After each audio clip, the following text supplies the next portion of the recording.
Erano circa le 4:30 di questa mattina quando un pauroso incendio è divampato all'interno di un'abitazione di Via Verdi nel centro di Asiago. Le fiamme hanno coinvolto ben presto anche il tetto di diverse palazzine per oltre 50 metri lineari. Deceduto un anziano trovato all'interno della sua abitazione.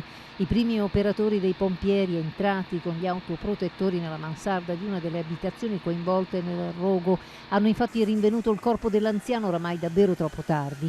Illesi tutti gli altri residenti usciti in tempo dalle altre palazzine, coinvolte nel rogo del tetto la caserma dei carabinieri e parzialmente quella della Guardia di Finanza. I vigili del fuoco di Asiago, ma anche di Bassano, Schio, Vicenza, hanno operato ore e ore con oltre 40 operatori grazie al raddoppio del cambio e con 10 mezzi antincendio per contenere le fiamme ai tetti ventilati e salvaguardare le abitazioni adiacenti.